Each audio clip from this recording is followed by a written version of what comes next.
জীবিত ভাষা সংগ্রামীদের মধ্যে প্রয়াত আহমেদ রফিক ছিলেন বয়োজ্যেষ্ঠ বলা চলে, এবং তিনি বলতে পারি আমরা পরিণত বয়সে তিনি শেষ নিঃশ্বাস ত্যাগ করেছেন।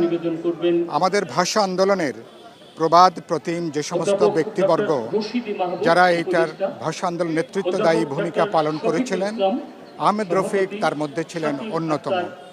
এবং আহমেদ রফিক একদিকে তিনি ভাষা সংগ্রামী, তিনি আমাদের বিশিষ্ট লেখক, রবীন্দ্র গবেষক হিসাবে গত ৭০ দশক ধরে বলতে পারেন তিনি অসাধারণ গুরুত্বপূর্ণ ভূমিকা তিনি পালন করেছেন। ঢাকা মেডিকেল কলেজে পড়ার সময় তিনি আসলে ভাষা আন্দোলনে তিনি যুক্ত হয়েছিলেন। ভাষা আন্দোলনে যুক্ত থাকবার কারণের জন্য ঢাকা মেডিকেল কলেজ কর্তৃপক্ষ তাকে ইন্টার্নি করবার সুযোগ তাকে দেয়নি, যে কারণে তার পেশাগত জীবনে তার ডাক্তার হওয়ার সুযোগ হয়নি। তার সামনে ছিল তিনি রাজনীতি করবেন সার্বক্ষণিকভাবে, তাকে তিনি লেখক হিসেবে তিনি নিজেকে গড়ে তুলবেন। শেষ পর্যন্ত তিনি ভাষা, সাহিত্য, সংস্কৃতি, আমাদের মনন গড়ে তুলবার ক্ষেত্রে কলমকে তিনি তার সাথে করে নিয়েছিলেন, এবং গত ৭ দশক ধরে তিনি আমাদের অসাম্প্রদায়িক গণতান্ত্রিক ভাব মানুষ তৈরি করবার ক্ষেত্রে বলতে পারেন তিনি প্রায় নেতৃত্বদায়ী ভূমিকা পালন করেন। এবং রবীন্দ্র গবেষক হিসাবে দুই বাংলা মিলে এরকম এককভাবে এত বেশি গ্রন্থ অন্য কোনো ব্যক্তি সম্ভবত লেখেননি।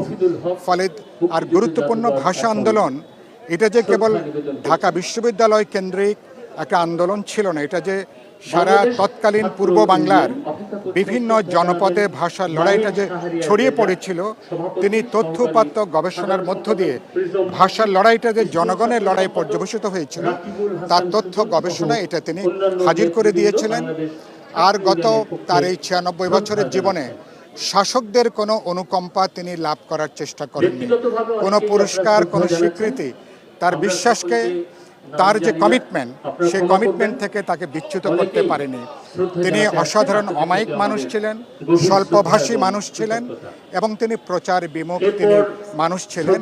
ফলে এই মানুষ, এবং তিনি আমাদের এই ভাষা আন্দোলন থেকে শুরু করে তার এই সচেতন জীবন পর্যন্ত একটা অসাম্প্রদায়িক গণতান্ত্রিক, একটা সাম্যভিত্তিক রাষ্ট্র সমাজের কল্যাণের জন্য তিনি কাজ করেছেন। ফলে আমরা আজকে এই দিনে তিনি হয়তো আমাদের কাছ থেকে দৈহিকভাবে বিদায় নিয়েছেন, কিন্তু তার সাম্যভিত্তিক গণতান্ত্রিক তার যে উত্তরাধিকার, সেই উত্তরাধিকারকে আমরা এগিয়ে নেব, এবং আমরা আমাদের বাংলা ভাষার যে লড়াই, এটা শুধুমাত্র অলংকারিক না হয়ে আমাদের রাষ্ট্র সমাজ জীবনে যাতে এটাকে আমরা বিস্তৃত করতে পারি, তাহলেই আহমেদ রফিকের প্রতি আমরা সর্বোচ্চ শ্রদ্ধা জ্ঞাপন করতে পারি।